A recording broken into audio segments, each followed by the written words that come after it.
No mundo corporativo, ninguém respeita o hesitante. A sala enxerga primeiro a postura, depois a competência e, por último, aquilo que você realmente diz. E é exatamente por isso que tantos profissionais competentes continuam invisíveis, porque ainda entram em cada reunião pedindo permissão para existir. A verdade é simples e brutal: quem hesita é ignorado e quem ousa domina. Hoje você vai descobrir como transformar presença em poder, mesmo sem um cargo alto, e como a ousadia se torna sua arma silenciosa para reposicionar sua imagem.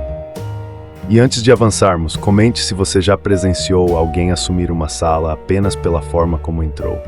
A maior tragédia do ambiente corporativo não é a falta de talento, é a falta de presença. Você já viu esse personagem, competente, responsável, entrega tudo no prazo, mas na hora em que precisa aparecer, sua voz some, sua postura encolhe, sua fala começa com desculpas. Ele entra em reuniões como quem pede autorização para respirar. E enquanto isso, alguém muito menos qualificado levanta a mão primeiro, se posiciona com segurança artificial e leva o crédito. Esse é o erro fatal do profissional comum. Ele acredita que ser bom é o suficiente. Acredita que o chefe vai perceber, que o reconhecimento vem naturalmente, que o trabalho fala por si. Mas no jogo real, o silêncio não fala. Ele apaga. A hesitação cria uma narrativa invisível ao seu redor.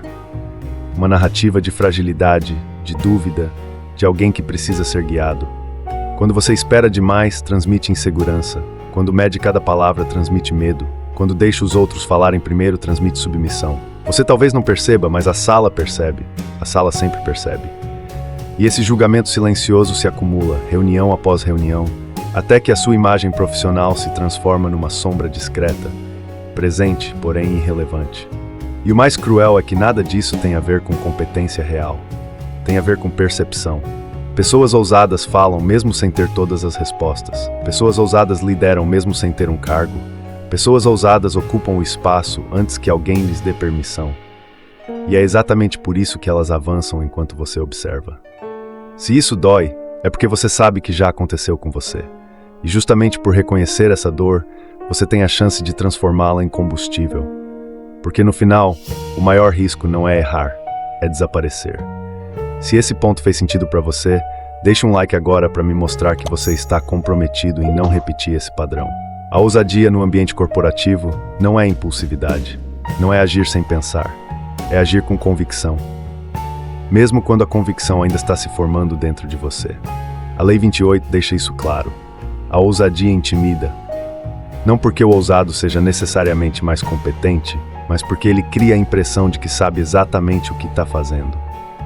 No jogo do poder, impressão muitas vezes pesa mais que realidade. Quando você assume a palavra com firmeza, quando apresenta uma ideia com clareza, quando toma uma decisão sem pedir 3 camadas de aprovação, a sala inteira se reorganiza ao seu redor. É quase instintivo. O cérebro humano associa segurança de postura à segurança de liderança. E a liderança no mundo real raramente é conquistada por quem espera. Ela é tomada por quem avança. A essência da Lei 28 é simples. Quem avança primeiro molda o terreno. Quem hesita, entrega o terreno ao rival. Isso se manifesta em cada detalhe, o jeito que você abre uma reunião, a forma como defende suas sugestões, o modo como encara objeções. Ousadia não garante que você está certo, garante que você está no comando da narrativa. E o mais fascinante é que a maioria das pessoas não ousa. Elas pedem mais informações, pedem mais tempo, pedem que alguém confirme antes. Elas acreditam que cautela extrema transmite profissionalismo, quando na verdade transmite dúvida. E a dúvida aos olhos de quem decide promoções é fraqueza. A ousadia, usada de forma estratégica, transforma você de participante a protagonista. Ela faz sua presença pesar mais do que seu cargo. E a partir desse momento, sua ascensão deixa de depender apenas do que você sabe e passa a depender de como você se posiciona. Se isso está mudando a forma como você enxerga seu próprio comportamento profissional, compartilhe esse vídeo com alguém que precisa dessa clareza agora. Imagine uma reunião crítica. O clima é tenso, ninguém quer assumir responsabilidade, cada líder olha para o outro, esperando que alguém direcione o próximo passo. É nesse vazio que as hierarquias invisíveis são redefinidas. E foi exatamente isso que aconteceu com um profissional júnior que até aquele dia era apenas mais um rosto neutro no time. Quando o projeto começou a desmoronar e o silêncio tomou conta da sala, ele fez o que ninguém esperava. Tomou a palavra com firmeza. Não pediu licença, não esperou ser chamado. Ele abriu o notebook, projetou os números e disse: "Aqui está o caminho mais rápido para resolver isso." Foi um ato simples. Mas naquele instante, a dinâmica de poder mudou.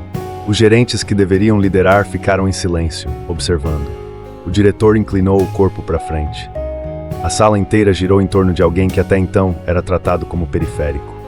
Aquele gesto de ousadia, calculado, frio, proposital, não apenas salvou o projeto, ele construiu uma nova identidade profissional.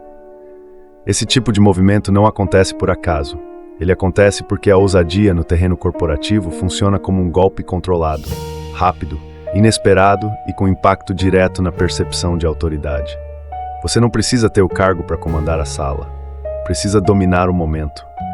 E dominar o momento exige parar de esperar permissão. A observância da Lei 28 mostra exatamente isso. Quem avança de forma ousada força todos ao redor a recalcular sua posição. A ousadia cria uma impressão imediata de liderança. E quando você repete esse comportamento, não por impulso, mas por estratégia, começa a acumular um patrimônio invisível, reputação de comando. A partir dali, aquele funcionário júnior deixou de ser visto como executor, começou a ser visto como solução. E quando você representa a solução, portas se abrem sem que você precise empurrá-las.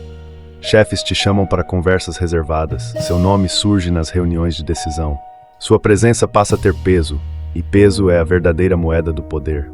Se você já presenciou uma cena parecida, onde a ousadia inesperada virou o jogo, comente abaixo dizendo: "Eu já vi isso acontecer", para registrar que você reconhece o impacto dessa lei em ação. Agora observe o outro lado da moeda, o lado que ninguém gosta de admitir que já viveu. Um profissional talentoso, experiente, tecnicamente impecável, que ano após ano via promoções passando por cima dele como um trem desgovernado. Não era por incompetência, não era por falta de ética, não era por resultados.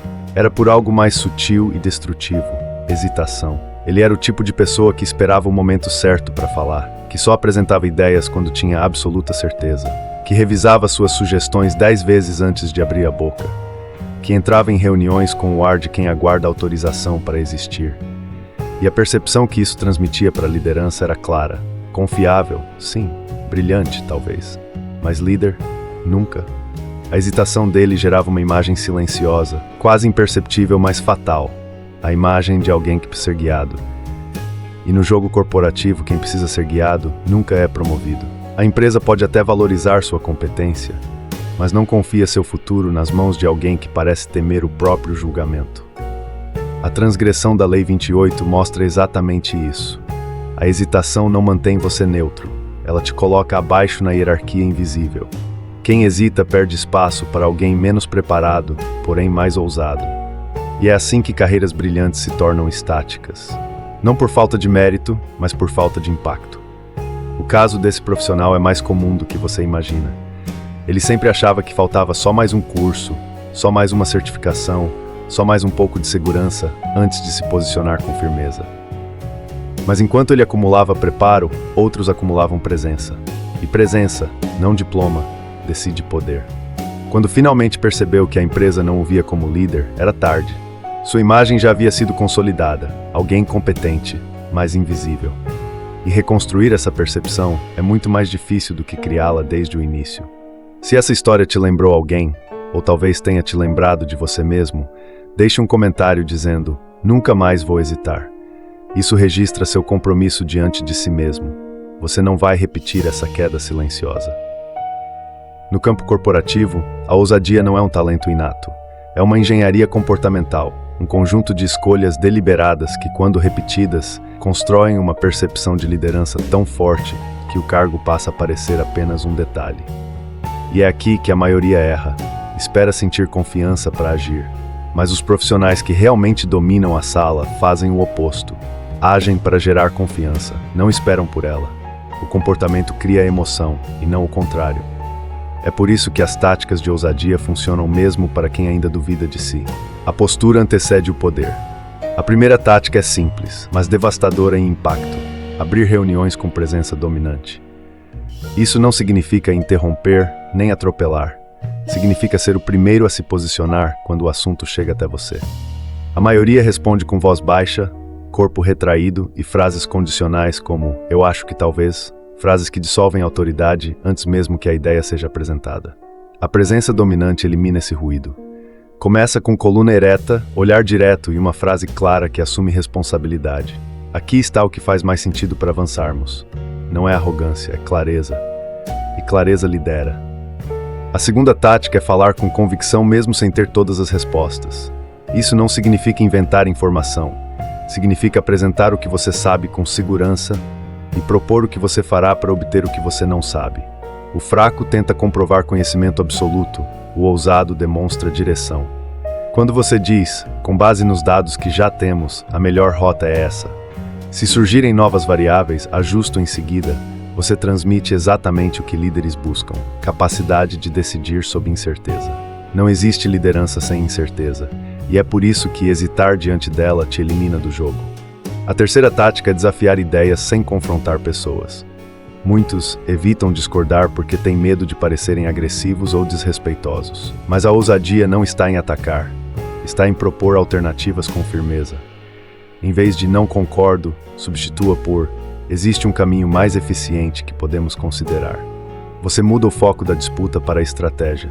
E líderes respeitam quem contribui para a qualidade da decisão, não quem apenas levanta a mão para concordar. A ousadia bem aplicada sempre eleva o nível da discussão. A quarta tática é uma das mais negligenciadas: negociação salarial com narrativa de impacto, não de necessidade. O erro mais comum é justificar aumento com motivos pessoais. Ousadia corporativa não se apoia em histórias privadas, se apoia em fatos de valor. A frase ousada não é "preciso ganhar mais". É, nos últimos meses, entreguei X, Y e Z resultados, todos acima da expectativa. Quero alinhar minha remuneração ao meu impacto. Isso muda tudo. Você se posiciona como ativo estratégico, não como funcionário pedindo favor. E lembre-se, empresas não pagam pelo que você precisa, pagam pelo que você representa. E talvez a tática mais poderosa seja a última: assumir liderança informal em times fracos. A maior oportunidade para construir autoridade está justamente onde ninguém quer assumir responsabilidade. Quando a equipe está perdida, quando o prazo está em risco, quando todos estão confusos, é aí que a ousadia te faz crescer. Dizer "eu assumo a frente disso e organizo as próximas etapas" não apenas resolve o problema, coloca sua imagem no centro da solução. Liderança informal frequentemente antecede liderança formal. Primeiro você age como líder. Depois você é tratado como um, e só então promovido como tal. A ousadia não é barulho, agressividade ou ego inflado. É clareza, direção e iniciativa antes dos outros. E quando você pratica isso repetidamente, a percepção ao seu redor muda de forma irreversível. As pessoas passam a te consultar antes de tomar decisões. Seu nome aparece em conversas onde você nem está presente. Sua presença se torna magnética. E esse magnetismo é o que mais rapidamente separa liderados de líderes. Se alguma dessas táticas já acendeu uma ideia de aplicação imediata na sua rotina, inscreva-se agora, porque isso prova que você está entre poucos que realmente querem dominar o próprio espaço profissional. A queda dos que ignoram a ousadia é sempre silenciosa e definitiva. No mundo corporativo, ninguém anuncia sua própria derrota. Ela se instala lentamente, como poeira que recobre aquilo que um dia teve brilho. Os hesitantes tornam-se sombras, competentes, porém invisíveis, presentes, porém irrelevantes. E aqueles que confundem ousadia com impulsividade queimam pontes, expõem vulnerabilidades e perdem o respeito que tentavam conquistar. A lei é exata, quase matemática. Quem hesita afunda, quem avança sem cálculo também. Apenas o ousado estratégico, frio e intencional ergue sua própria ascensão. Agora, se realmente compreendeste o poder desta lei, responde isto, mas responde com a mente afiada, porque poucos veem além das aparências. Poucos entendem que liderança não é voz alta, mas direção. Serás um deles? Imagine então uma cena sombria, um corredor estreito, iluminado por uma lâmpada que vibra como se estivesse prestes a apagar. 3 portas diante de ti, uma leva ao avanço, outra à estagnação e a última à queda. Nenhuma possui rótulos, e todos que passam por ali acreditam saber qual escolher, até que escolhem errado. Agora o enigma se forma. Em uma reunião decisiva, 3 profissionais enfrentam o mesmo problema. O primeiro espera por instruções, O segundo fala demais para esconder seu medo. O terceiro age antes mesmo que compreendam totalmente seu movimento. Um conquista respeito. Um perde credibilidade. Um desaparece. O vencedor não é o que parece confiante, mas o que cria direção. O mais experiente é sempre o mais seguro. Quem é o profissional que domina a sala? Escolha com cuidado. Toda resposta revela mais sobre você do que sobre a charada. Deixe sua resposta nos comentários, quem realmente compreendeu o poder desta lei. Poucos ousam responder, e menos ainda acertam.